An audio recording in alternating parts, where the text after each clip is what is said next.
Guys, welcome back to my channel. ఇదేంటంటే Kannada G కుటుంబ awards last week Sunday and Monday అయితే జరిగింది. మేమైతే సండే ఆఫ్టర్నూన్ వెళ్ళాము. నేను అలాంగ్ విత్ వదిన ఫ్యామిలీ. బస్ కి వెళ్దాం అనుకుంటే తెలిసిందే కదా, అనుకున్న టైం కి అయితే రీచ్ అవ్వలేము. సో మెట్రో అయితే చూస్ చేసుకున్నాం. సో ఈ అవార్డ్స్ ఫంక్షన్ జరిగింది వచ్చేసి బెంగళూరులో నాయుడుహల్లి నందిలింగ్ గ్రౌండ్స్ రెస్టారెంట్ లో. అక్కడ వన్ సైడ్ అవార్డ్స్ ఫంక్షన్ జరుగుతుంటే ఇంకొక సైడ్ శ్రీమంతం ఫంక్షన్ జరుగుతోంది. మెట్రో దిగిన తర్వాత ఎగ్జాక్ట్ 1 కిలోమీటర్ నడవాలి అన్నారు. బట్ ఎగ్జాక్ట్ లొకేషన్ తెలియక ఫైనల్ గా ఆటో అయితే బుక్ చేసుకొని వెళ్ళాము. వెళ్ళిన చాలా టైం కి షో అయితే స్టార్ట్ అయింది. నేనైతే ఇది సెకండ్ టైం అటెండ్ అవ్వడము. లాస్ట్ ఇయర్ కూడా అవార్డ్స్ ఫంక్షన్ కి అటెండ్ అయ్యా, ఈ ఇయర్ కూడా అటెండ్ అయ్యాను. బట్ ఇక్కడ ఒక పాయింట్ ఏంటంటే కన్నడ సీరియల్స్ చూడలేదు కాబట్టి అక్కడ యాక్టర్స్ అండ్ యాక్ట్రెస్ ఎవరు అనేది అస్సలు తెలీదు. బట్ ఏంటంటే ఎవరైతే షైనింగ్ మేకప్ వేస్తుంటారో వాళ్ళు యాక్టర్స్ కానీ యాక్ట్రెస్ కానీ అవ్వచ్చు అని నా అబ్జర్వేషన్. అండ్ ఇక్కడ వచ్చిన వాళ్ళలో మా అజ్జికి అండ్ మా ఆంటీకి తప్ప యాక్టర్స్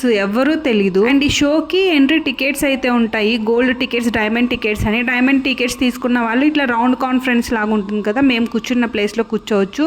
అండ్ గోల్డ్ టికెట్స్ వాళ్ళకి బ్యాక్ సైడ్ చైర్స్ ఉంటాయి కదా, అక్కడ కూర్చోవచ్చు. లాస్ట్ టైం వెళ్ళినప్పుడు గోల్డ్ టికెట్స్ మాత్రమే దొరికాయి, సో లాస్ట్ లో కూర్చున్నాం. అండ్ ఈసారి అయితే డైమండ్ టికెట్స్ దొరికాయి, సో మిడిల్ లో కూర్చున్నాం. అండ్ ఇక్కడ 5 to 6 ఇన్ బిట్వీన్ లో స్నాక్స్ అయితే ఇచ్చేసారు. అండ్ దాని మీద చూడండి జీ కన్నడ కుటుంబ అవార్డ్స్ అని మెన్షన్ చేశారు. ఈ ఎంటైర్ షో కి హార్డ్ వర్కర్స్ అంటే సీరియస్ గా కెమెరామ్యాన్స్ అని చెప్పాలి. ఎవ్రీ కార్నర్ లో పెద్ద పెద్ద కెమెరాస్ ఉంటాయి అండ్ కెమెరామ్యాన్స్ ఉంటారు. ఎవ్రీ సింగిల్ సెకండ్ కూడా మిస్ అవ్వకుండా షూట్ చేయాల్సి వస్తుంది. Seriously it's very tough. నేను అబ్జర్వ్ చేసినంత వరకు చాలా సేపు కూర్చోలేక బోర్ కొట్టి కొంచెం అవుట్ సైడ్ కి అయితే వచ్చాము. ఇక్కడ కొన్ని ప్రాపర్టీస్ అయితే ఉన్నాయి. ఇవేంటంటే మిడిల్ లో షోస్ ఆర్ డాన్స్ ప్రోగ్రామ్స్ ఏమైనా జరిగినప్పుడు ఈ ప్రాపర్టీస్ ని యూస్ చేస్తారు. అండ్ మేము ఫైనల్ గా ఇంటికి వచ్చేలోపు నైట్ 2 అయింది. ఫుల్ వర్షం